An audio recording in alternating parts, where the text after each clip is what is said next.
Yo, what's up, y'all? We have a cool conversation today with Eran Mizrahi, CEO, co-founder of a company called Ingredient Brothers. His company basically helps other companies find, locate, identify, vet good ingredient suppliers. So an example is, sourcing the right coconut milk, noodles, things like that. We get into a cool conversation about sort of how he got into the food and bev industry, where he came from, how he and his co-founder started the business, challenges in scaling the business. And he asked me some good questions too. Really enjoyable podcast. This one was an hour and a half, and I think you guys will dig it. Would have kept going, but I had to jump off for a customer call. So let me know what you guys think, and feel privileged to keep giving you guys these shows. All right, see ya. So, dude, I'm really excited about this. I feel like you guys have an awesome business, and I love the branding and kind of marketing vibe of the site. I appreciate that. Yeah, I mean, I think, we're trying to do something a little different in the B2B space and be a little quirky. So I appreciate that it resonated a little bit from the research you did. Totally. And so, you guys know Chris Johnson on our team? Yeah, we know Chris Johnson on your team. Yeah. That's cool. Awesome. He got me excited about this meeting. So I'm excited to learn more. It's we usually talk to like companies that have some sort of software technical type of solution, and a lot, like, I'm not a software engineer, so sometimes like they're a little bit hard for me to like comprehend. But I was just talking to Chris. I'm like, I'm excited about this because I totally understand exactly what the company does. I started my first job was a product manager, and then very quickly realized that not a software person, and I'm like software adjacent. And so, I can appreciate that. But so excited to dig in and talk a little bit more on supply chain and product stuff. So I feel like a good place to start is like just about you. Tell us about like your background, where you grew up, if you've always been interested in entrepreneurship, that sort of thing. Yeah, awesome. So, I'm Eran, founded Ingredient Brothers about 2 years ago, originally from South Africa. So grew up in South Africa, came here for grad school. I'd say entrepreneurship is in my DNA to some extent. I've always been someone to try and sell something. I lost it a little bit when I studied accounting and then went to work at Deloitte.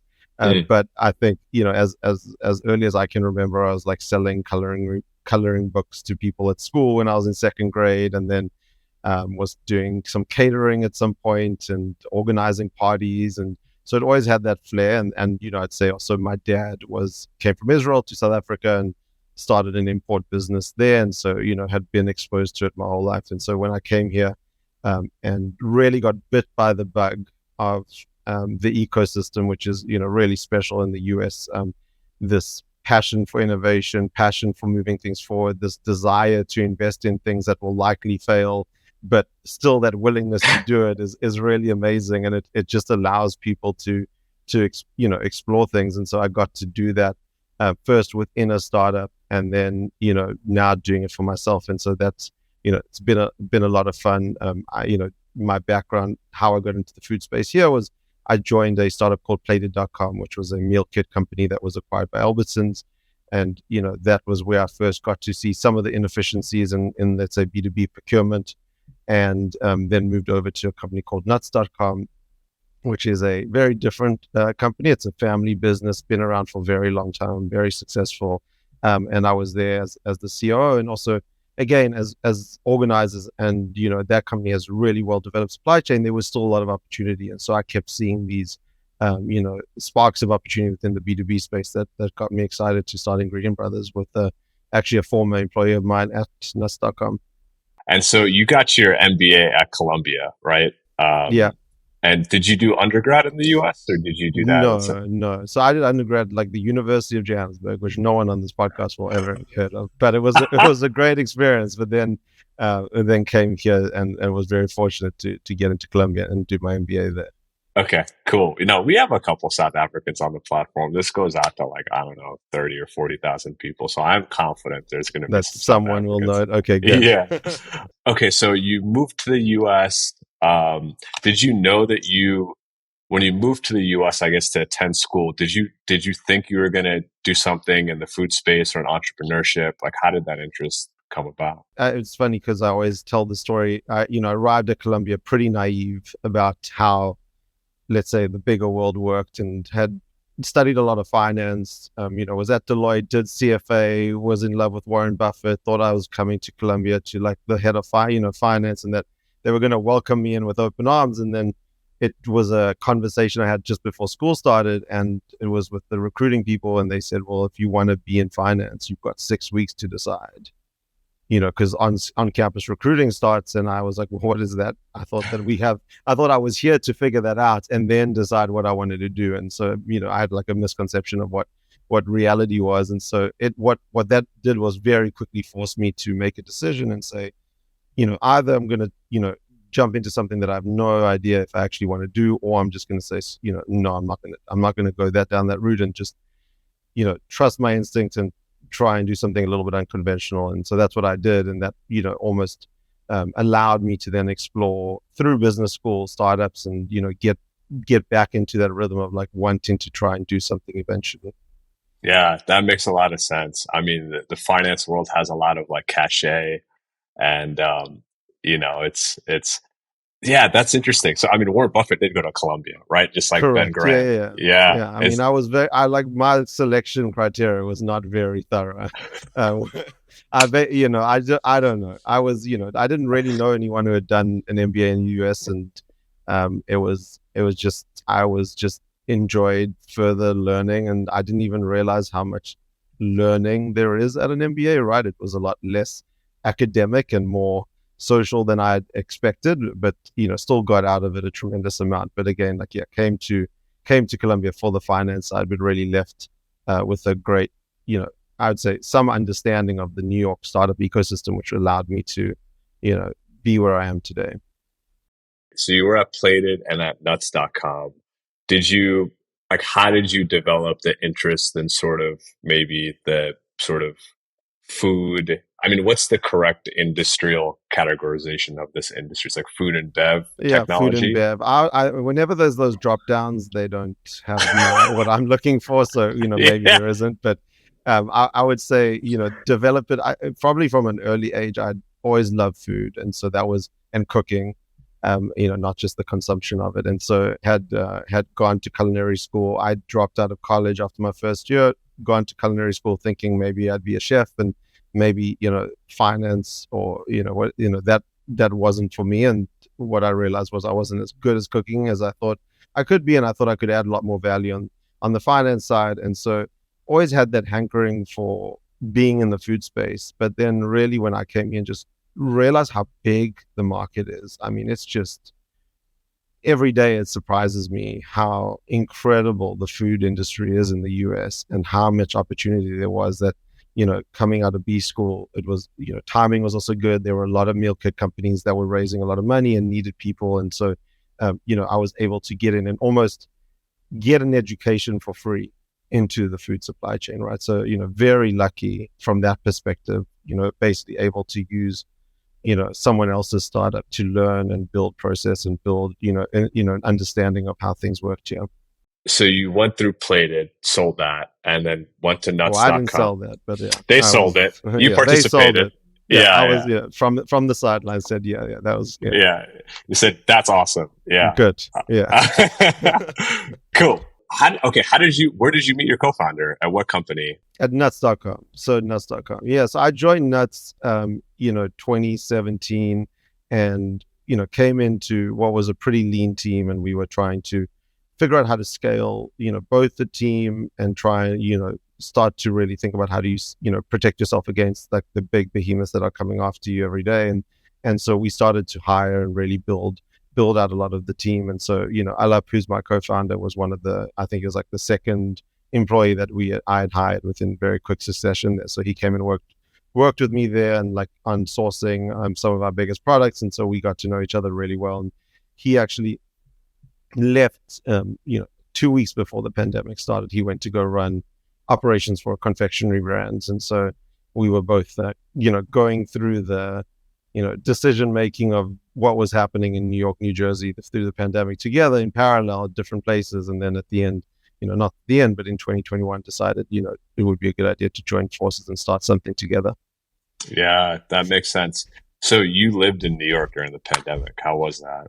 Well, I was based in New Jersey, and Gotcha. I would say that it was, being in a warehouse with 200 people, having to make and obviously it wasn't just me; it was the whole leadership team together, because at that time, every day information was coming in, and I remember moments where it was like no masks, we're not wearing masks today, and then tomorrow the announcement like everyone needs to be wearing masks, and if we can't get masks, and it was, I think having to make decisions as the country makes decisions was incredibly tough. And then you're also at this really interesting juncture where you have people, customers relying on you, who've relied on you, and also new customers who, if you can help them during this time, you can build a lot of loyalty.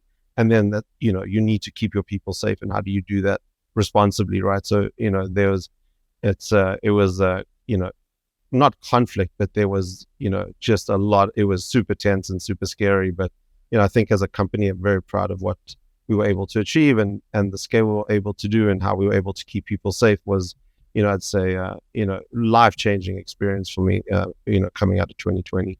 You guys started Ingredient Brothers basically as the pandemic was like in full swing. Is that right?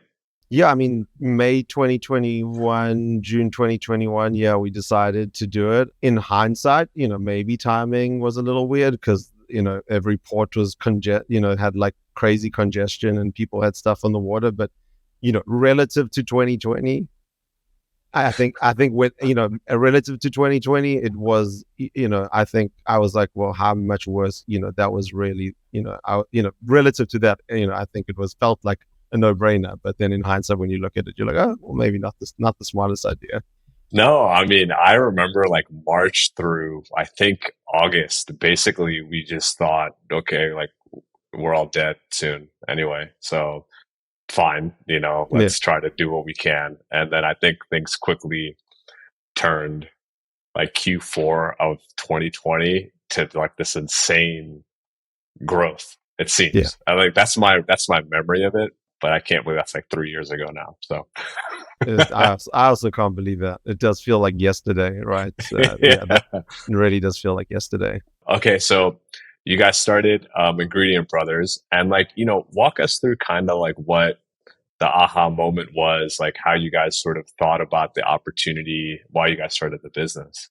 Yeah, I mean, again, I'm strong finance background, always looking for inefficient markets. Like that's like my number one thing is like, where is there less information available? And so that, in the retail world, there is so much information available that to be competitive, you have to really differentiate, or it's a race to the bottom. And so, I think in the B2B space, I always say to people, the example I give is like buying a 1 pound bag of almonds. If I give you an hour, you'll come back with like 100 different options and flavors and delivery times and all these different attributes. And then I go and say, go and buy 40,000 pounds of almonds. Well, probably take you a week and you won't have the right answer. And I think that, I saw that firsthand throughout my time. And then you also, again, like there's just not enough time in a day for buyers and sourcing people to go deep into certain commodities. And so there's just information that's left on the table, and there's, because of that, there's margin available.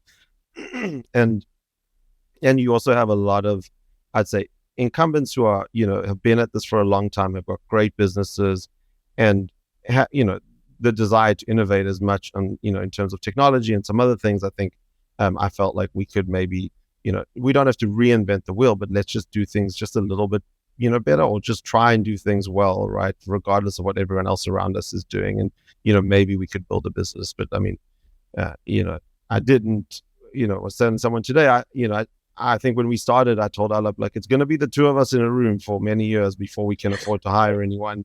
And, thankfully now we're a team of almost 20. So things Wow. went a little different to what I had expected when we built it. So I don't think there was like an aha moment. It was just like, let's go try and sell some coconuts and maybe it will work out.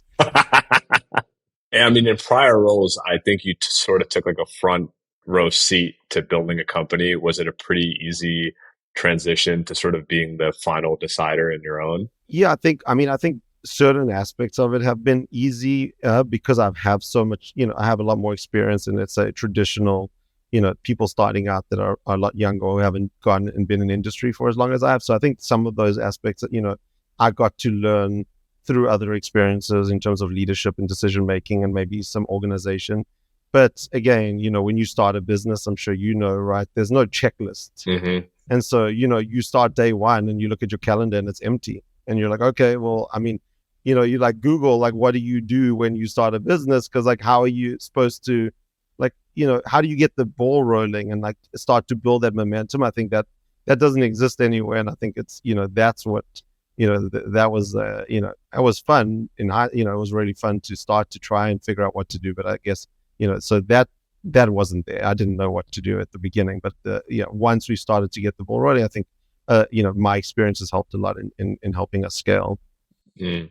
Can you remember like the first time that you were like, ah, like this is what I should be doing as like the co-founder and CEO? Like, do you remember that moment? I mean, there's been a lot of those moments, but I think that the first real deal we got was amazing. It was like euphoric because we got it from I'd say, much bigger company that we expected. It was also like peak pandemic freight rates, and we were super uncompetitive, everywhere. But we were still able to, get people to take a chance on us. And I think, when we were managed to do that, I was like, wow, like if this is if we can do that with them, then who else is there? And so that was really, Hmm. having started having fun. But I also just love being in the food space. So if I get to talk about food all the time, it's always a good place to be. Yeah. Why do you think they ultimately chose you guys?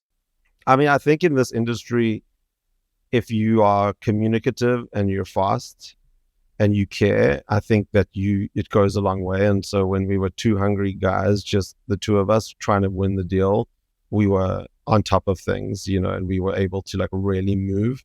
And I think we've kept that mentality with, as we've grown. But I think that really did help. In B2B, it's very easy to get lost in people's inboxes. Food is super regulated. There's tons of paperwork that needs to get done. And so, if things get lost, a 3-month onboarding can take 6, 12, 18 months. And so I think our ability to move fast and, there was also some, I think people were looking for something different during the pandemic, right? Where they had issues and a lot of suppliers weren't there for them or like weren't communicating, not maybe because they didn't want to, but just because they were super overwhelmed with everyone's containers being lost. That I think, coming in and being like just a fresh voice, allowed someone to, allowed people to take a chance on us. So what is Ingredients Brothers' approach to like finding and identifying the best ingredients? Yeah, I think that's a difficult question to answer, right? Because, I think the problem is that defined best for every Yeah, company that we work for is of different. course. When we started, I was like, okay, we're going to source coconut milk and it's going to be amazing. And then, we realized that like there's like, 24% coconut milk and you can get it from 5 different countries. So we're going to source it and we're going to have options for people. And we're going to have one standard coconut milk, but we're going to source from these 5 different countries. And then suddenly you realize that all 5 of those coconut milks taste, look, feel very different. And so when you ask what the best is, well, it depends on what the customer's requirements are. And so I think what we've started to, what we knew before going into this, and I think having experience, in both Alep and I have come from roles where we've had to source many, many products. And so being an expert in any product is impossible, right? You can know a lot, but you can never be an expert. And so I think a lot of what we've spent time doing is figuring out how to identify the right supplier with the right supply chain who can be that partner, right? Because, like I said, best for one person may not be best for the other.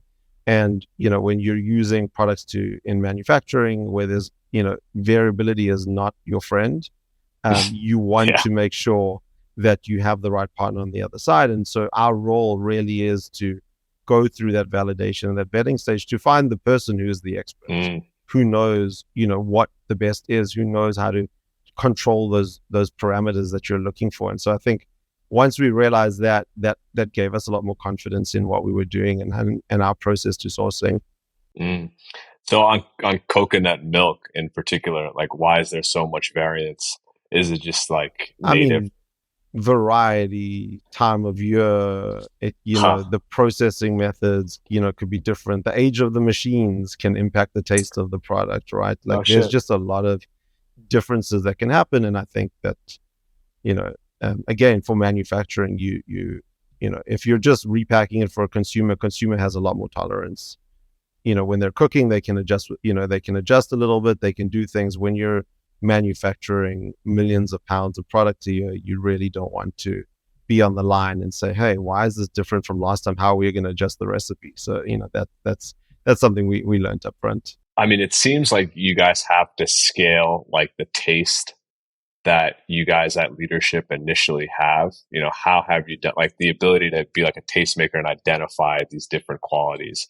Do you guys have a rubric that you've implemented in the company to kind of enable your team to identify manufacturers and such? Or Yeah, I mean, I think we definitely have again, it comes down, if you take taste out of the equation for the beginning, it comes down to like how are we evaluating and onboarding vendors, right? What are we looking mm, at in terms of like who they are, what their capabilities are, how good, in terms of like their QA process and their measurement process, how good is that? And so we have obviously our QA team and our sourcing team go through that. And then, in terms of taste and preferences, like we've started to, we're definitely a young company and still learning, but we've started to develop, opinions and understanding on certain ingredients and, what people may be looking for. So if we're working with certain customers and we understand, oh, they actually want to mask the coconut flavor because this is a product that they don't want the coconut to shine through, maybe we should look over here. Whereas, okay, they're looking for like a really big coconut punch,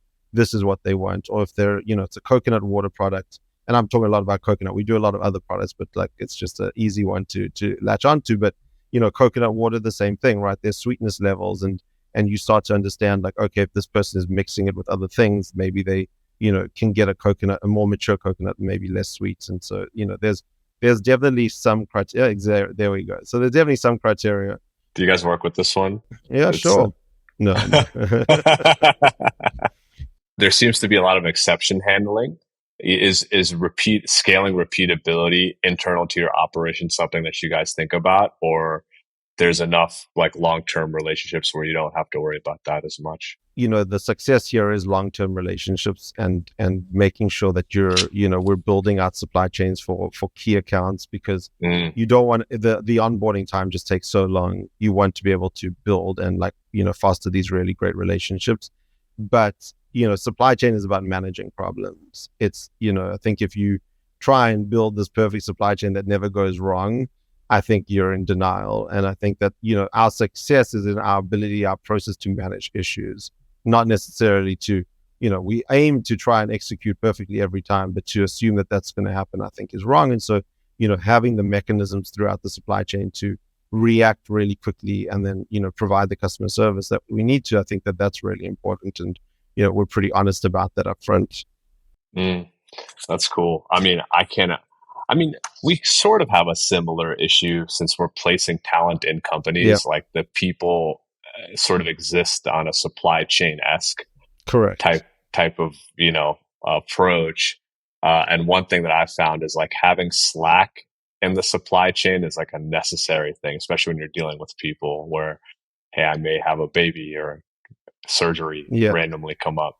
Do you think about that? Yeah, I think we think about that both from a supply perspective, right? So, we don't try not to have single supply for anything and have backups of Mm, backups of backups. So I think, in general, that's really important. But even from a people perspective, right? You want to be able to support your customers. If you don't have slack in the system, if QA questions come up, if logistics questions come up and everyone's slammed to getting the next order out, then you're never going to be able to react. So I think, our business is as much product as it is people. I'd say arguably more people in process than it is product. And so having Slack in that system is incredibly important, because when something comes up and you need all hands on deck, if you don't have the hands, then you're left and the customer's going to get disappointed in the end of the day. is this a space like in ingredient sourcing where like private equity and venture capital have like taken an interest in? Is it like a well-funded space generally?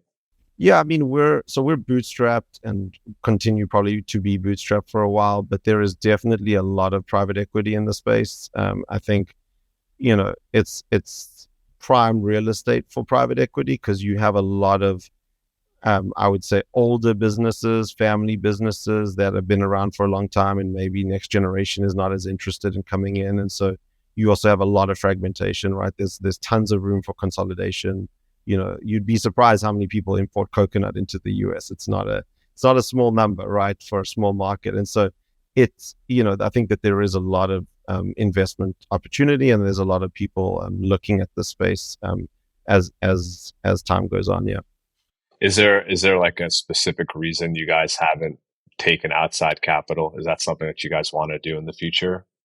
I mean, I think at the beginning, when we spoke to a few people, just casual chats, we weren't as sexy as maybe we are now. Mm. And then I think that, having a little bit of control as we grow is going to be helpful. And I think it's been really nice to, just answer only to ourselves. And I know you've raised money, so I don't want to touch on sensitive points of like what it's like to have investors. But I think investors are great and they're strategic, but it's definitely outside pressure. And I think for us, we're trying to position ourselves as our employees being our biggest stakeholder and not our investors. And so, can we make that work? We'll see, right? Maybe in 2 years, things will change, but we're really trying to position ourselves that way. And it will likely mean that we grow slower, but it could also mean that it's more sustainable. And I really, at the moment, couldn't see myself doing anything else with my time other than sourcing and selling ingredients. So, the thought of an exit is not even on the horizon. So, that's also probably a non-starter for many people. Cool. No, I mean, we can get into it. Like, I think we Yeah. can edit out anything sensitive. No, we bootstrapped the company for like 8 years. I mean, we took Okay. some angel money from some friends who sold their companies, small checks. And then we got to a point where we had some serious like acquisition interest. And we were like, well, there's a lot of opportunity out there to like continue to go and scale into and market share to take. And that's when it made sense for us to take some outside capital. But yeah, the pressure's real. I mean, they can be really nice, but then all you have to do is look at the deal terms and be like, this is constructed in a way where this is not an accretive investment unless Yeah. there's some real scale, Yeah. that you're able to get with this balance sheet. So And so, like totally. 8 years in, like, do you think you should have taken the money earlier, or are you happy with the time that you took the money? Yeah, it's funny. I feel two ways about it. I mean, I started the company when I was like 23. Oh So wow. I, Okay. so I think had we taken the money earlier, I think we probably would have just blew it. Part of me thinks. Now, I think that's because, it was like my second job. I'd only worked maybe for 2 years. And so I'm pretty just like grateful for the time to like learn how to be a Yeah. good leader and like manage people and not like blow up when things go wrong. Cause if you don't have guidance around that, it's real easy to kind of just descend into some sort of, I don't know, let's say like dispositive habits. Yeah. So for us, I think from like a culture cultivation standpoint, I'm pretty happy that we waited. I think from a market opportunity standpoint, like had I had the reps in to lead a company, I think it probably would have been financially better for us to take money sooner. Yeah. Looking purely at the financial metrics, I think it probably would have been, but it's hard to know because you're like relinquishing control. Correct. Yeah. Uh, you have a board now with an outside stakeholder versus just management, so yeah, I think in our case, I'm pretty happy we waited. But if we were looking at solely the financial metrics, I think that we probably could have like we've been growing maybe 50% a year, which is pretty solid, Yeah. I mean, that's profitably. amazing. Yeah. Exactly. But then you think like, we could have been growing 150% sooner or something like that. Yeah. And so but we ended up with like a really great firm that has like a control. This is recorded, so I have to say nice things. No, That's fine. Go for it. I don't No, mind, no, but no. I'm just kidding. Nah, these. I mean, there's still venture. Like, there's still pressure, and they yeah, still want to win. But I mean, we ran a process. We got a bunch of term sheets, and talking to like the West Coast funds, one thing that really stuck out to me is I was like, "What happens if we don't grow 100% a year? Like, just what happens?" They're like, "Well, you have to grow 100% per year or more." And I'm like, yeah, Okay, but the company has never done that. Like, I don't even know if we're set, like, if we have the right leadership structure to be able to do that. Like, I'm going to have to reorganize the whole company. And they're like, yeah, well, you just got to grow. These guys, I felt like they were excited about what we were doing, and they were able to come to the table with a deal that made sense for us because we could stay on our plan and take a couple of bets to accelerate the growth. And if they hit, that's great. But if they don't, like, nobody's yeah. really upset or concerned about it. So Yeah, I think I spoke to a lot of at the beginning were like, looked at the business and like, why did you turn this into a tech play? And I was like, the last thing I want to do is build software. I respect software, but I don't understand it well enough to build a software company. And everyone told me, oh, you're moving containers of product. Don't do that. Sell software. And so I think that was like I think a lot of, and the margin profile of a B2B ingredient business is super low compared to SaaS. And so that's also, even though the volume's really good, the margin profile's not great. And so that shied people away. But I think as we've grown, there's been a lot more interest from people that you mentioned, right? Like similar people who are like-minded, who understand the business. I think, I need to do that calculation in my head, like to your point, which is, if I got this injection, how much could I accelerate growth, and what would that mean for me and the company? And I think, for now we're good where we are, but that every probably 3-6 months you'd be reevaluating based on what new information. yeah, totally. I mean, one of my friends, he took a look at our business and he was like, dude, I think you guys have underinvested in the opportunity. And that was like, oh shit, he's probably right. And there's a tendency, I think, for like founders to, like, you want to be bootstrapped and be profitable because it creates Yeah, optionality, and that's awesome. But there is a sense of like, hey, are we maximizing this, what the business is capable of? I struggle with that every day. But Yes. I definitely struggle with that as a founder every day, because I do think, you don't want to miss the boat either. And so, suddenly you're not growing anymore because of you didn't have the capital injection. Now it's going to be difficult to raise. And so, there is a timing aspect of it that does come into play. And I think about that, quite often, but at the same time, always come back to that optionality and what are we trying to build here, and what's going to make me happy selfishly, right?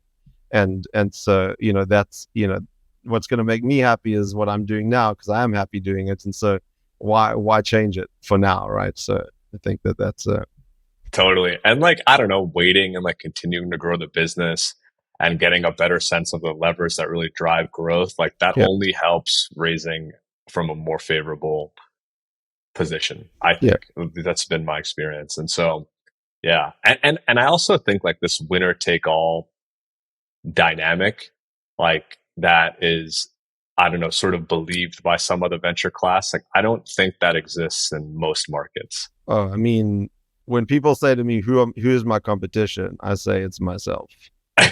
Like, Yeah. it's the food industry is so big.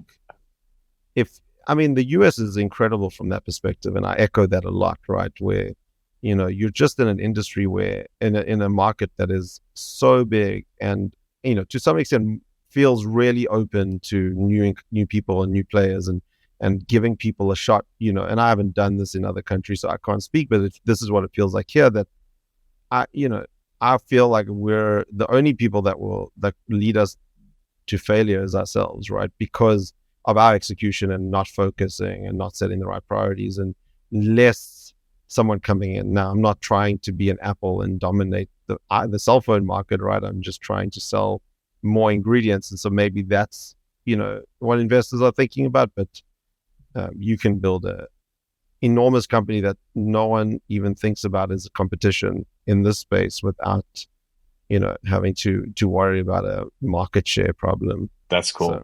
and I'm Yeah. assuming in software engineering, it's the same thing, right? Like that It's equation just keeps changing for you guys. No, I mean, so much of what you said about like opacity in markets, creating opportunity for margin, and there not being like a standard, like even how to think about software engineering or software engineers like capabilities. There's no rubric.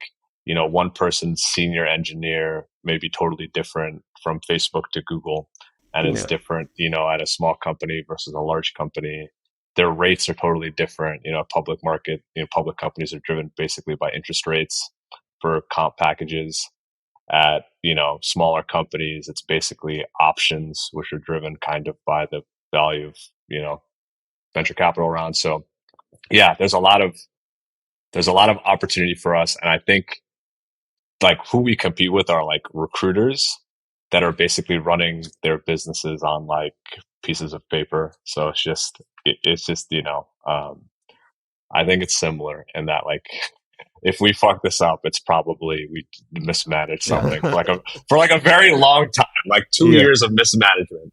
You Yeah, know? exactly. Yeah. That's how I feel. Yeah. Similar feeling. Yeah, Yeah. yeah, that's cool. Okay, so where's your team located, by the way? Are they mostly in like New Jersey, New York area, or you guys have spread out? No, so, obviously low margin business. We started importing some stuff from the Philippines, and I started reading about people in the Philippines working for US companies, and it wasn't Ah, it wasn't even on my radar. And I say this a lot too because I was like the anti-remote person. I had a work from home policy document where my employees had to like give notice, and like I was very deliberate about getting people into the office prior to the pandemic. And then, when we started, things had changed, and I think there were a couple of things that had evolved to an extent that I had to open my eyes to. And so we were importing, and I was like, what's the big deal? I'll meet some people and let's just see. And we met,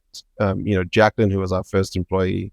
Um, we met her, and it just she accelerated the growth of the company tremendously and helped us so much. And from that spark, we just started to think about, obviously we're building a global company, right? It's we're bringing ingredients from like 8 or 9 different countries.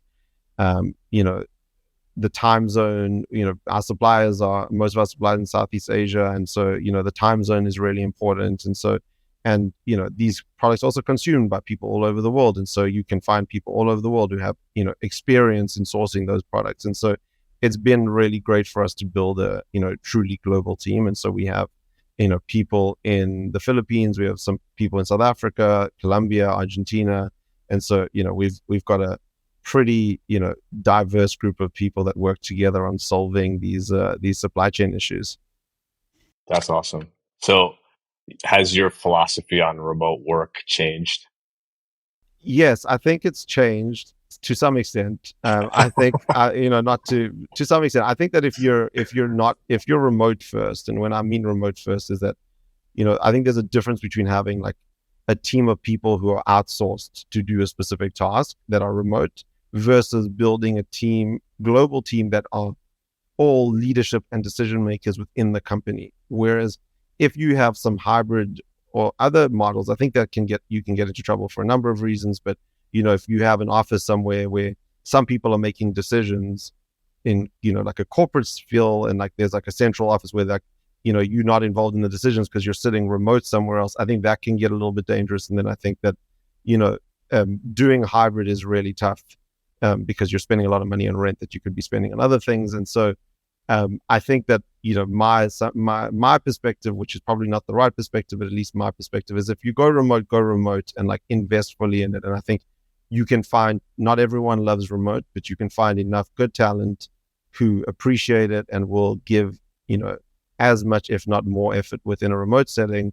And if you want to be in person, be in person. And there's as many people who want that setting to be successful too. And so I think it can work. And we've learned a lot of lessons along the way, but it's been an incredibly rewarding experience, building this team all around, from everywhere. So That's cool. And so, Ingredient Brothers is remote first. correct. Yeah, that's it. Okay. Okay. Yeah. So are we. I like it. And I actually tend to think like remote is a form of compensation that is easier for smaller companies to pay than bigger companies. I think it's like a competitive advantage, actually. That Yeah. is, that's good, because Yeah. big companies suffer from coordination problems, which we don't have to. Yeah, exactly. Yeah, there's certain decisions that are a lot easier for me to make than for a big company with thousands of people and, having to deal with all the HR stuff that I wouldn't, we're doing, but not to the extent that you need to do it at a big company. Yeah, there's like basic like HR and admin things that become like a nightmare to do remotely, and to not come across like a total asshole in doing them. Like, I'm sure you've heard of like the better.com riff that was like done purely over Zoom, Yeah. and that's an example where like, there's probably a more humane way to do that, but it's hard to do something like that over remote in a humane way. It's, it's like, Yeah, we haven't bridged that gap. Yeah, we haven't bridged that gap. no, That's just as an example. yeah, Yeah, yeah, yeah. I agree. I agree. What ingredients do you guys actually source now? So coconut and coconut related products. What else? Yeah, so we're doing a lot of different products. So we source cassava flour from Brazil, tapioca starch from Brazil and Thailand. We do a lot of spices, mainly out of India. We do coconut milk, coconut oil, lots of different kinds of coconut oil. We're starting to do noodles even. We do a lot of freeze dried products, so like freeze dried fruits and vegetables, both in like powdered form, pieces form. So there's a bunch of things that we're bringing in now from all over. So it's we're somewhat product agnostic. We have like our core catalog of things that we're very good at, but we enjoy building good relationships with our customers and then allowing them to dictate to us almost where they are having issues or where they see opportunity where we can help them just improve their supply chain. So that led us to sourcing noodles, which is something that I never thought I would source in my life, but here we are. And I think it's that's been again like another aha moment, was like being able to close something like that just gives me more conviction in terms of the service and what we're trying to do, and what we're offering. So when you think about the future of the company, do you think about it in terms of like what products you guys will have in your catalog, or do you think about it like from a growth standpoint? Yeah, I mean, I think about it in terms of how do we organize this database of natural ingredients that we're building and expose it to people. And so what as we're going along this journey, we do have our own software, be it like not the most complex software. We are building our own software, Oh, sick. as part of that, like we are building this incredible data trove, in of vetted and understood vendors as well as products from all over the world. And so because we're demand focused and we're taking on what customers are looking for, we've our product catalog has just grown tremendously. And it's how do we slowly expose that to customers over time to build the business and really grow into like a platform where we can almost democratize the sourcing process for a buyer, right? How do we reduce that friction between the supplier and the buyer? Right now there's just we're a middleman, right? And so our job is to facilitate sales between is to showcase the supplier, right? Our job is to be an advocate for our suppliers. And right now that is between there's so many barriers between the supplier and the end customer. And so a lot of our focus is just breaking down those barriers one by one in terms of just how do we make it as seamless as possible so that our customers feel like they're buying from the supplier, not from Ingredient Brothers. And so that's I'd say that's like the long term pie in the sky, really what we're trying to get to over time, and something that we're or every day working towards. Mm. What's your view on like how to forge long-term relationships? I mean, it's communication and trust, right? It's like you know, the simplest thing is when you identify a good partner, usually it's based on the fact that they're communicating with you and they want to communicate with you, right? You can have the biggest customer in the world, but if they don't answer your emails and they don't, they're not good partners, it doesn't work well. And so I think, you know, being able to one be communicative, and also like the two-way data communication, and not I think that it's understated a lot, where a lot of times like our suppliers will feel in the dark Mm, with like what's happening. Does the mm, customer like the product? how are sales? We see the orders, but like, give us more context. Like, what can we do better? I think that, again, like being that partner who can easily provide that information with the systems that we're building, I think will help forge that relationship. Because I think a lot of the time when you don't have the software and you don't have the data in front of you, you spend most of the meeting trying to put that together for them versus giving that to them and then spending 80% of the meeting actually talking about things that matter and moving the needle forward. So, that's what I hope, we can do, with our supply base, and also just in terms of building a good relationship with suppliers who want to grow with us, but also see the value in growing with us. Awesome. So you define relationships as, they're dependent on communication and trust. What does trust mean to you? Like, how do you define that? I mean, I think it's just doing the right thing, right? And again, I think it's super simple, but there's just, there's decisions that you're going to be presented with every day where you could kind of snake around, or take a shortcut or do something, and that may, I think, in the long term will hurt you. And if you rather think long term and say, you know what, like, we're just going to tackle all of these things head on and be completely transparent about it, I think you can get to a really good place versus taking shortcuts and then suddenly finding yourself a few years down the line where you've lost that trust with suppliers and or customers, and that just doesn't win with everyone. So I think, maybe it's like sacrificing short-term profits for long-term gain is Mm, one business way of saying it. that's awesome. Yeah. There's so many parallels between our businesses. That's cool. Um, it's the same thing with devs and with Yeah, companies, I'm still taken by your definition of trust. That's a really good one. it was a good one. Okay, I'll have to watch it back and write it down to make sure I remember it. Like, so is this like a values thing in the company? Like, how do you make sure that as you guys scale, like this is maintained across the organization? Yeah, I don't know if it's exactly comes through with this value, but we try and like take an approach of like a no blame culture, right? Ah, And like in a no blame culture, you are responsible for admitting that something went wrong, right? And to feel safe that we'll all solve this together, right? And like we got to learn from it, and there's accountability still, but in the same time, like you've got to create this feeling that like it's better to say something and get it out there than to hide it because you're nervous about what the ramifications are going to be. And so if you continuously do that, then I think you can improve on all aspects of relationship building. And so that goes to, you know, being completely honest and transparent with the customers when things go wrong. Same thing with the suppliers, and same thing internally, right? Where, you try and expose things as quick as possible, take accountability for it, but then also be able to, utilize the resources around you to move forward and build something better. And so I think that that's where it comes through, the most within what we're doing is like, how do you create the safe environment where you almost like, you almost, cheered on for saying something so that we can all learn and move forward rather than holding it in. Easier said than done. easier said than done.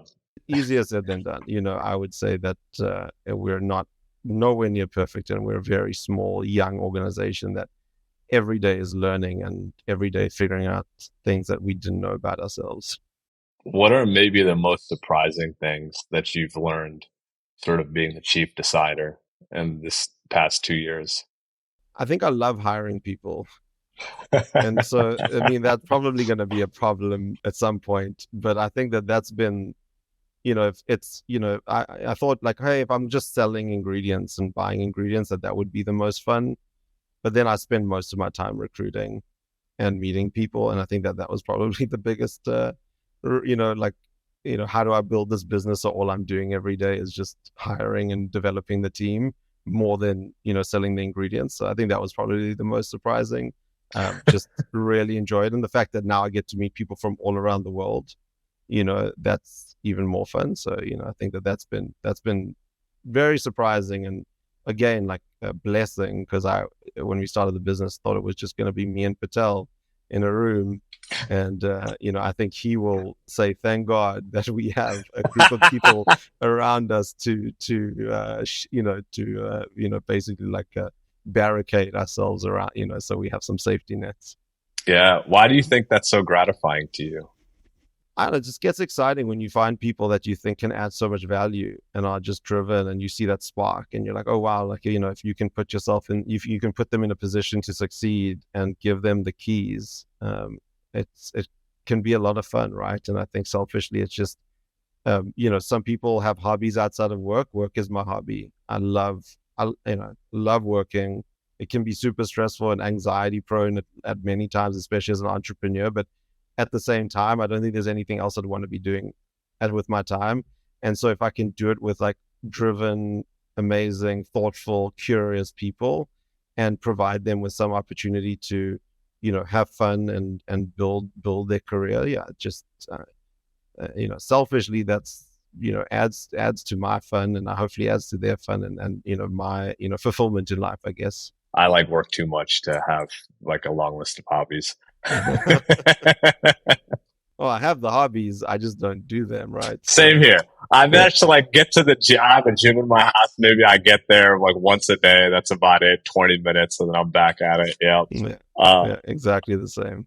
you mentioned some sort of like calling them ingredients in a good hire. Like, do you have a list of sort of characteristics and traits you look for, like beyond the skills? I feel like that's the easy part. I mean, I think curiosity Mm. is like number one trait. Every role in company is different for what you look for.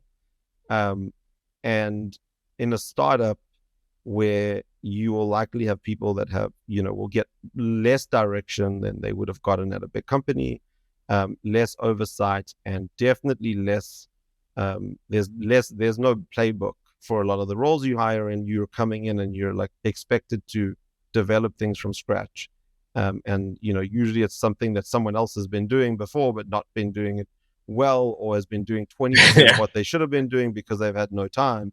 And now you bring people in and you're like, hey, you need to just go, and like, this is the objective, but how you get there, I can't tell you, right?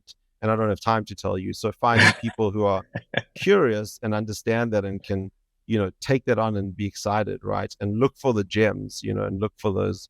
I think that's really what I look for in terms of, other than the skills and some of those things, which are also really important, right? And understanding someone's previous experiences is really digging into those moments where they saw opportunity at companies and they grabbed it and they went for it and they drove it, and they can really talk about it. When they talk about it, their eyes light up like this is the thing that they want to be doing next. I think those are Mm. the things I try and look for, in people. Awesome. Yeah, that's so cool. Okay. I have a selfish question. Like as somebody who like basically works in like food and bev, how do you identify like a good restaurant? What are your tells? I'm gonna I you know I'll answer this, but it's definitely not going to be the right answer because I think it's a difficult one. I'm also someone that, I'm like, I love food. And so if it's decent, it always feels like the best meal I've eaten. I'm always just overly excited about the food. Um, but I think you can tell a lot, in some to some extent, by the menu and the complexity of the menu. And I look for, if it's simple and it's clean and it feels like, there's been some thought put into it, that's really what I'm going towards. And I also just have bias towards certain cuisines. I love spicy food, and so Hmm. it doesn't matter what the restaurant is. If it's got spicy Szechuan food, I'm usually enjoying it. Sichuan. And so Yeah, that's cool. Yeah, I used to live in Shanghai, and so we went over to uh, Chengdu and got to eat some good mapo tofu and yeah, all that good stuff. yeah, Yeah, it's amazing. And thankfully in New York, I mean, I haven't had it in Chengdu, so I don't know. But I mean, in New York, you get incredible tasting food that feels like as authentic as I hope it is. And so if it's any better, then I'm on the next plane. But it's really, really great food here to explore. the funny thing about eating in China is that like the food was pretty good, but I love like their culture around eating. Like nice long meals. They're kind of messy, and like you're drinking like these you know, $2 beers that are basically water, and you're having like 10 of them over the course of a meal. I love that. In New York, that's tough to do. That's like $100 meal if you have like 5 beers. Yeah, So you're not doing that in New York. Yeah, definitely not doing that in New York. But Yeah. I sip my one beer very slow. So Yeah, so exactly. it takes me the same amount of time as your 10, but I sip it very slow. Awesome, man. Well, where can people find you on the interwebs and find your company? Yeah, I mean, we're very active on LinkedIn. I mean, I think that's our platform of choice. And so, you can find us on LinkedIn and then ingredientbrothers.com. We're always willing to take a call. And if anyone wants to chat about any ingredients, we're happy to chat. We're growing, we're curious and looking for new business as always. Yeah, that's awesome, man. What a great conversation. And there's probably more selfish questions I can ask, but I we'll mean, yeah, spare that. no worries, no worries. I'm not the best food rec person. I think I'm used to sourcing like containers of things. It's yes, I think about it a lot, but we're bringing like the volume is so different, and I'm not as connected to the restaurant game, and so people will ask me those questions, and I'm like, I don't have the real answer. I'm still gonna ask you, okay, is the Michelin star overrated? Oh man, I think it's similar to art, right? And when I go into an art museum, I don't know anything about art, so it either looks nice or it doesn't look nice. Yeah. I think there are people that go in and understand and maybe have more of an appreciation, and so they can understand and dissect what was being done. And I think with food, you will get like three Michelin star restaurants that are incredibly tasty and great, but sometimes I'd even say that the tasty ones or those ones that are known for being incredibly tasty still, like if you haven't like eaten your way through a bunch of others or like worked your way up, you may not have as much appreciation. Like if that's your first fine dining experience, you may not. I mean, not that I've eaten in three Michelin star restaurants, but that's what I assume. And so I think with some of like the really avant-garde, really like trying to pull the culinary world in a direction, you can go in and just be confused by the food. And I think it's similar to the art where you just maybe you're just not we don't have as much experience to understand, whereas like someone who's a Michelin judge will have eaten at many and has a better understanding for food and the composition than we do. So you know uh, I don't know if that's a good answer. That's Sounds a great answer. No, it's a great answer. That do you like to go? Okay, this is another strange question. Sometimes when I go to really nice restaurants, I like to eat beforehand, like a little bit, so I'm not starving when I go to the restaurant. And like because I want to enjoy the food, I'll just stuff my face and be like, okay, when's the next course? You know, do you do that, or like do you like prepare the appetite and like you try not to eat until then? Yeah, I mean, I like been an entrepreneur for 2 years, so it's been a while since I've had anything that Yeah, resembles a fancy meal. totally. But I'll say that yes, at some point, I probably wasn't the person to eat a slice of pizza before the meal, like you were. So yeah, I try to appreciate the food a little bit more, but I don't have, definitely haven't been to a ton of fine dining restaurants. But at some point, I'll let what I do when I get the opportunity. What's your favorite restaurant in Nashville? Okay, that's a tough one. Have you been to Nashville?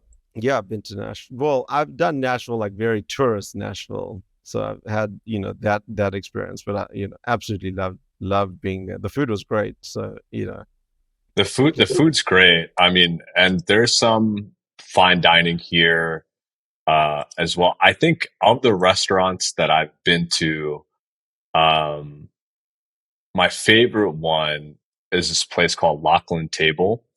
And it's in East Nashville. It's in a neighborhood called like Lachlan Springs, and it's like a husband and wife duo, small restaurant.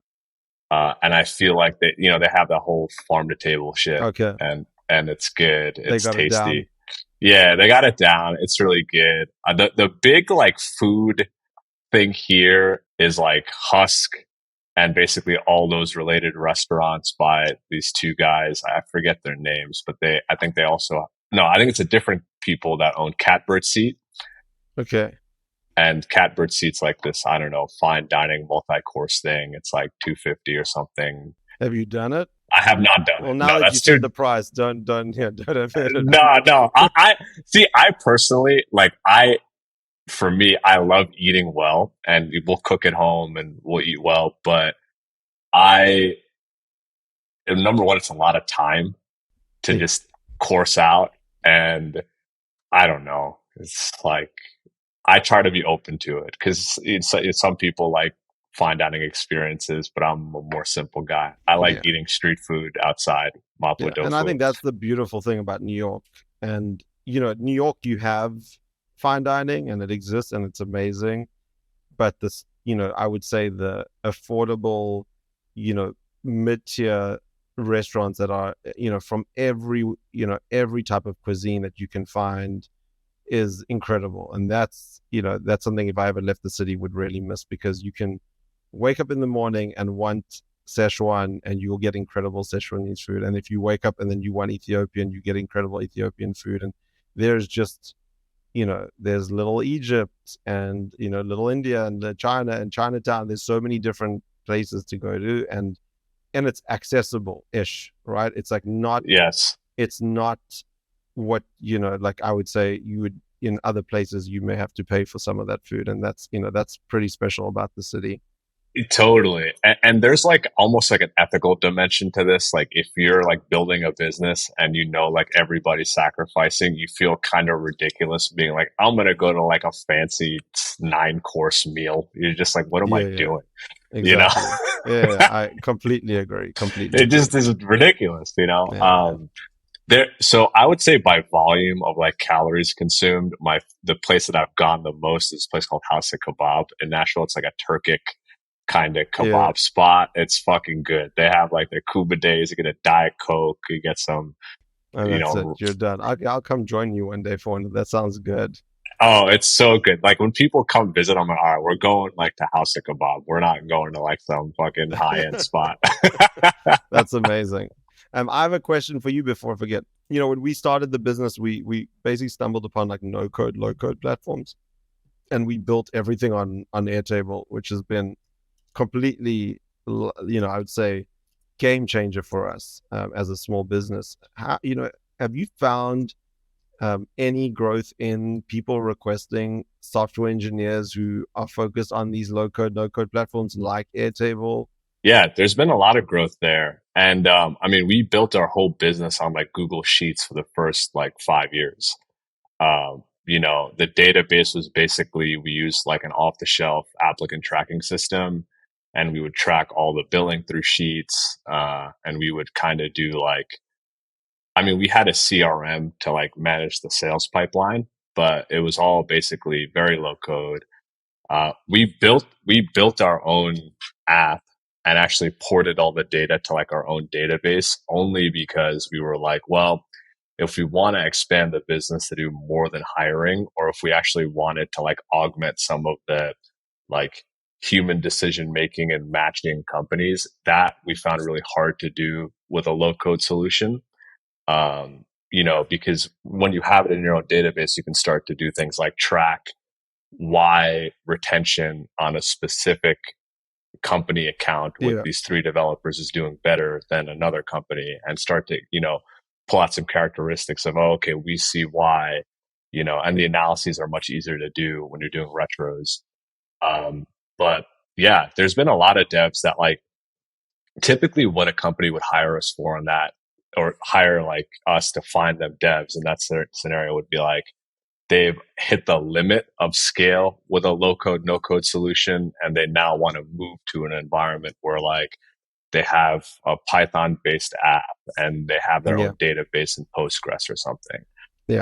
Um, so Yeah, I think yeah, that's where, not struggling, but that's where I think about, because we're building only on Airtable, and I think, we're hacking our way through it in a way that, we having, the data structure we have is really great, but, to find or to understand what you're recruiting for, because, someone who's done only software engineering for the last couple of years may not want to come into an environment where it's in Airtable and they're, building upon a platform like that. But, uh, you know, that's been definitely the struggle to figure out, like, what the right profile is as we scale to build that tech stack. Because, I like Airtable selfishly because I can see the database, and that, it's easy. that visualization allows me to help and build things, in a way that I would never have gotten if we had just built a software platform. So, that's been really nice for us. But the how we scale that, and when or if we move on to another type of back end, and start to develop our own front end, that's another big thing that we're always thinking about. Yeah, totally. Have you guys had trouble like finding somebody that is excited about like building on top of Airtable? I mean, we've definitely had some trouble. The pool is not huge. I think we've tried it. We've been a little bit creative. Where there are definitely consulting companies out there that offer Airtable consulting, and Yeah, so I usually try and poach people from those companies, smart. right? So like that's number one. So there are some of those that are coming up, and you find a lot of there's some really large companies building incredibly complex things on Airtable. So there are people that have Yes. done some great projects. And then, if you find people who are really good analysts and, have done some SQL and, maybe, are curious to develop that skill further, then I think, something like an Airtable is like the perfect platform to, learn on. And so maybe it's not, they haven't got a tremendous amount of experience on the platform, but they've got a lot of that thinking of how to build the database structure, and what how to build the platform, and then they just have to learn how to use Airtable and code, and develop on top of that. Yeah, I'm looking at our database right now to see if we have any folks that have familiarity with using Airtable, like to basically solve like a Yeah. technical problem. And we do. I mean, I could always, yeah, I could introduce you to some if you Yeah. want, Okay. Yeah. if you guys are hiring. Okay. And how big's your team now? Right now, like 30 people, not too much, not too many people internally. I think in terms of people we have on projects like through the platform, about 100 or so. Okay. Yeah, we'll Oh wow. do about, I don't know, 14 million this year in revenue. So I assume the margins are pretty good in the they're business. pretty solid. Yeah, totally. But you know, there's this thing about like pigs get fed and hogs get slaughtered. So margin to me is, meaning like you don't want to take too much margin. You know, Oh yeah. the margins are good because the opacity is there, and I think there's so much demand for software engineers. So Yeah, it's definitely. And also I feel like, technical recruiters at companies need good partners because they're overwhelmed. And then a lot of times CTOs are responsible for hiring, and that becomes like a whole shit show because they don't have and they don't time. want to So it's do it 100%. Yeah, yeah, yeah. yeah. No, totally. I mean, so the way that I think like we have been successful, and this just happened earlier today on like a sales call. We're scaling our AE team, so basically the whole team is pitching in on taking some leads. But I love when like we get a referral from like an engineer to like a CTO. That CTO comes in and they're like, "Hey, I heard you guys are good," and that's only because that engineer we probably got hired through the platform at one point, and heard about us. And so I feel like the engineers and the companies, usually the stakeholders, technical, they they want us to make money because they know that we're treating people well. So I feel like Yeah, that's it's good. very similar to our business, in a way, because it's that B2B, same thing on the margin side, right? Where we got to be fair from day one so that we can scale and not, like exactly what you said. I forget the saying, but yeah, exactly what you said. Like not take it, it's either short-term gains, you'll lose it in the long term, right? Like doesn't matter. And then I think the same thing with referrals, and just, keeping that like service going and just being true to that. And then, yeah, people move, like people move, Yes. people start new things, and then, you can just continue to build that flywheel. No, totally. I mean, there's on like a metrics level or like even on a P&L, there's like an inverse relationship I found between margin and retention. And finding like that point on the optimization curve Yeah. where like the two are at peak, like that's the left and right lateral limits for pricing, Yeah. you know? Agreed. Yeah. Agreed. I tell everyone, you can get to price parity on coconuts very quickly.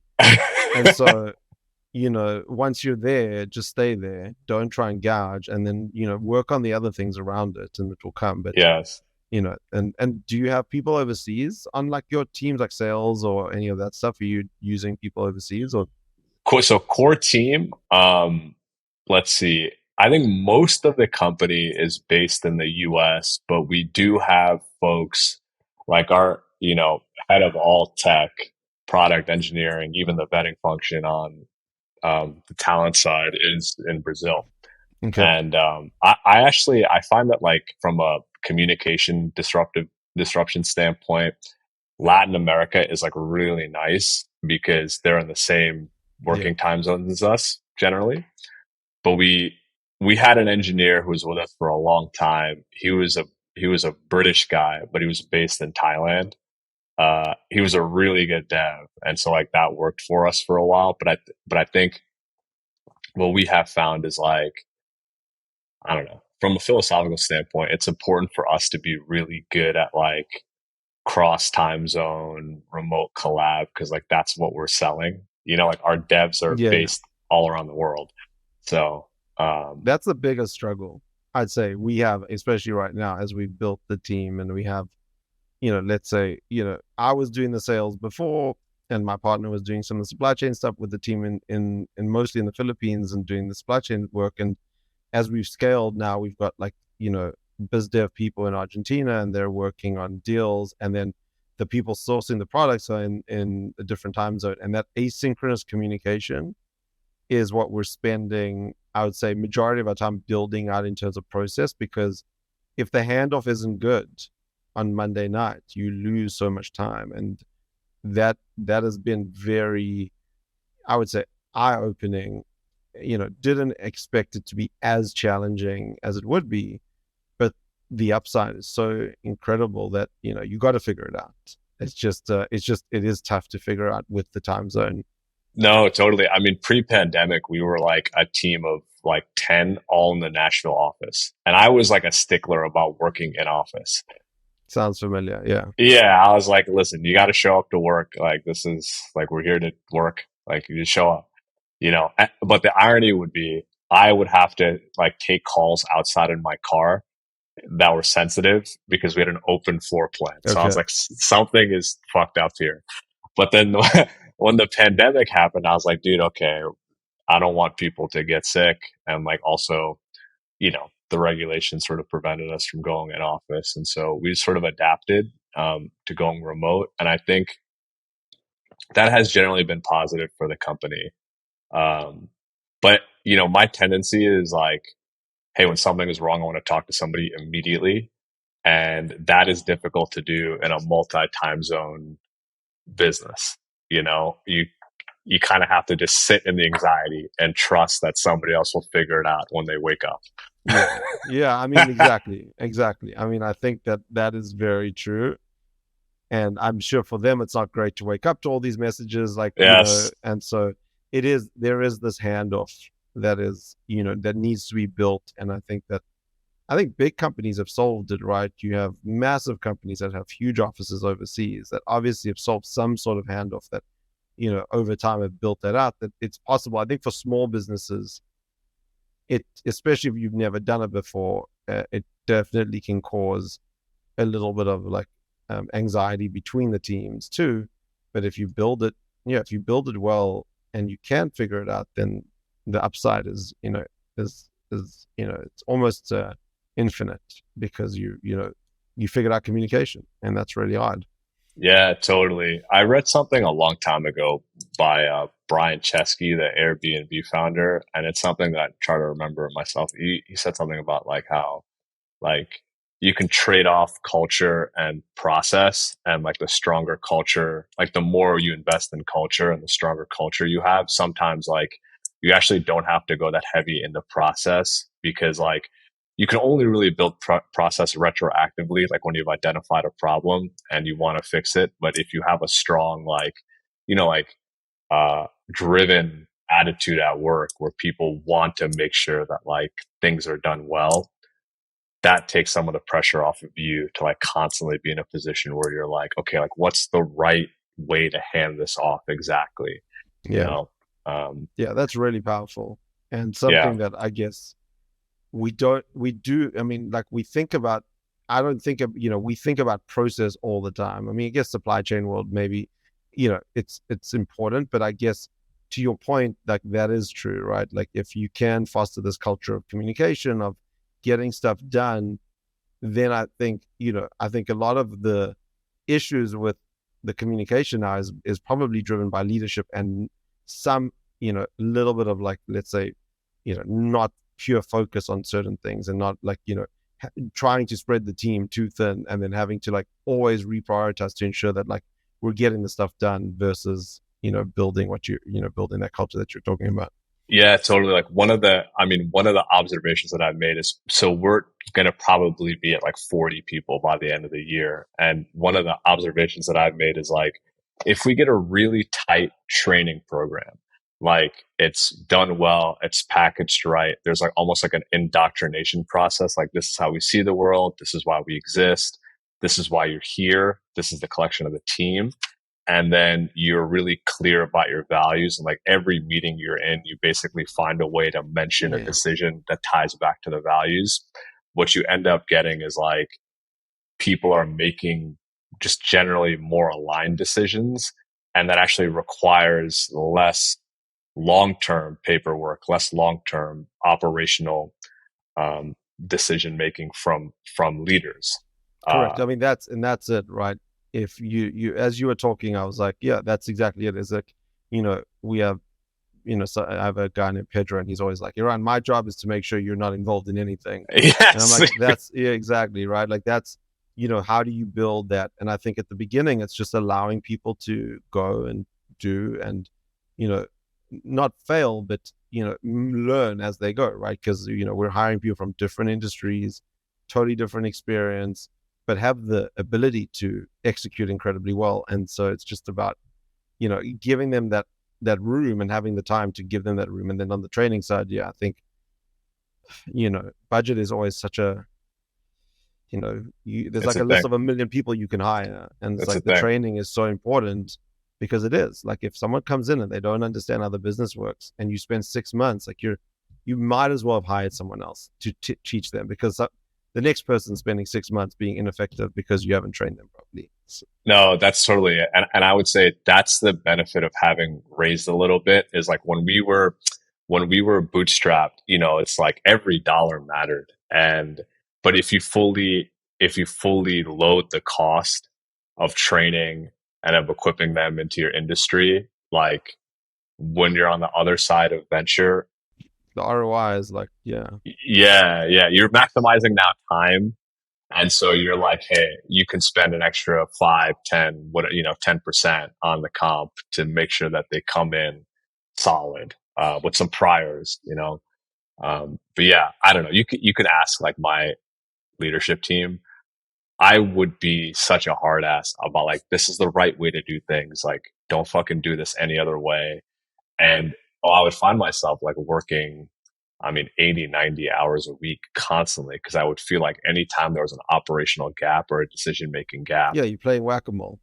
Yes, totally. And we hired like a sales leader. He's funny. I give him shit about this all the time, but he was on my ass from the minute he started. He's like, dude, we don't have like a compelling unifying vision. Like, we need to have a company story. We need to be articulating this like every chance we get. I'm like, that's bullshit, dude. Like, I don't care about that. I care about the P&L. I care about growth, and I care about getting people fucking hired. That's like what we're here Yeah, to do. Right. And now just shove him off. And he stayed persistent. And finally I was like, dude, okay, like fucking, I'll spend some time on this. And I spent like weeks, and it still sucked ass. And I'm like, this is bullshit. I did it again. And finally we came up with like a thing where I'm like, whoa, like these values and the story like feel like honest, and they feel like aligning to where I can say these three things. Like for us, it's like simple, efficient, human. Like every decision we make has to keep those three things in mind, and you can force rank things you want to do by if they meet those three things. And that it's like freed up so much cognitive yeah, bandwidth for me. So, yeah. And um, I mean, you're 8 years in, I guess. Like, was there a moment in the business, and just asking selfish questions, where like where where you felt, was there a tipping point where you felt more in control, where you felt like today, like you came in with a bit more confidence in terms of, let's say I don't have confidence, but definitely, you've got that uncertainty every day. And like, when is the tide going to turn to you? When do you feel conviction that, you're going to be able to sell, and like what you're selling is like not, snake oil. Like people It's are going not to find bullshit. out that, that Hundred percent. we're full of shit. 100%, dude. Okay, so I think that if you either have imposter syndrome or like you're a sociopath. So I feel like if you have like a high personal standard for yourself, you're at least this is me.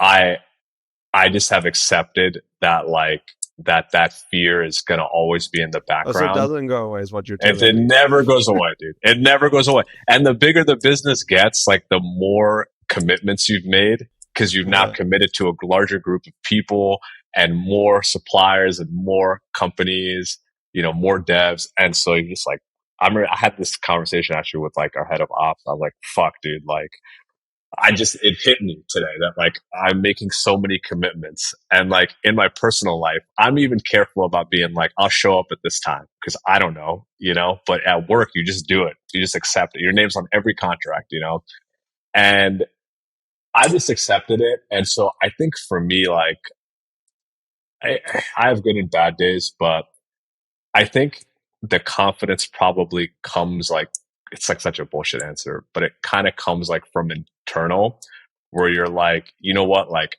I've generally made smart decisions over the course of my life, and I've generally made positive decisions in the company to date. I've made some mistakes. I've rectified them. And if I keep making like generally good decisions, there are like, it's going to turn out okay. So not comforting the answer, but definitely, I would say it obviously pushes you more towards self-reflection, and being comfortable with yourself, right? More than the things around you, which I understand. It just wish it was the other way around, right? Where No, like no, there'll come that day where like you'll wake up in the morning and you'll no. feel okay with everything that you're doing. No, I don't. I mean, but you look at like Warren Buffett, and like and him and Charlie Munger, like they talk about decision making. Like you could tell that they, there are a lot of 51-49 decisions, in that business that they're in, Yeah. but like they've still levered up.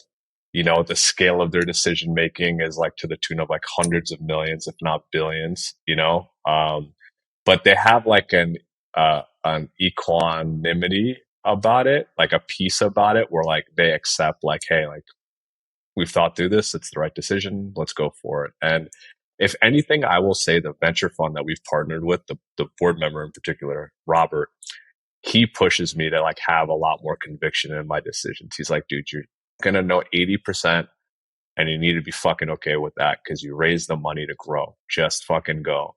And that has been like a very helpful voice in my ear because like I'm the same way as you. Like when you build a business from scratch and you're kind of like, oh shit, I can't believe this is working.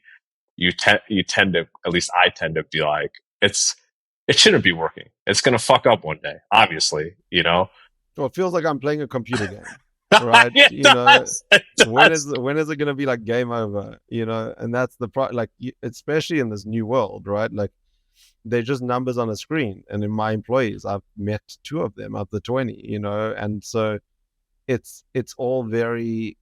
I think that also makes it less concrete because there's nothing to look at. I'm Yes. not staring at a Yes. container, right? The most I've seen is like a packet of coconut milk today, and that's, it doesn't give you any sense of like realism, that, yeah, it's just it's bizarre. No, no, totally. Like you're like, I mean, I will tell you the first day I drew a salary, I'm like, we built a fucking website that pays me a salary. And like, I'll get messages from devs like, hey, I bought my Jeep Wrangler because of a contract that you guys hooked me up with. I'm like, what? This is crazy. And I'm sure you feel the same way, but I don't know. I think that like it lets you get into a space of like, all right, this is going to sound super woo woo, but the more I focused on like gratitude and being like, holy shit, like what a blessing. Like, this is awesome. The less anxiety I generally feel about any of my decisions. And like, you know, if I can keep myself in a space of like, thankful for the team, thankful for the opportunity that we have, thankful to serve companies and devs, and like focus on that, generally I'm okay even when shit is going wrong. I'm Okay. like what a privilege it is to even solve these Yeah. fucking No, problems. I agree. Yeah. I think that's a good way of putting it, right? Like people who are getting their MBA would dream about having the problems that we have. They like Oh, I go to mean, me of 10 years ago would have dreamt about having this problem. I couldn't even think of a business idea 10 years ago. I was like coming up with like, what if I built the next, I don't know what it was, fill in the blank, and like had no idea what I was doing. So yeah, I agree with you. I think that you have to reflect, and it's living in that in the moment, and especially as a, when you're getting thrown stuff, and it's, every day is something new, that it sometimes is more difficult to do than it seems. Yeah, focus on gratitude. That's been like really help. Like every week, and it sounds so stupid, but it's like every week we do a thing where like, obviously every day people report on like, here's what I'm doing Yeah. today.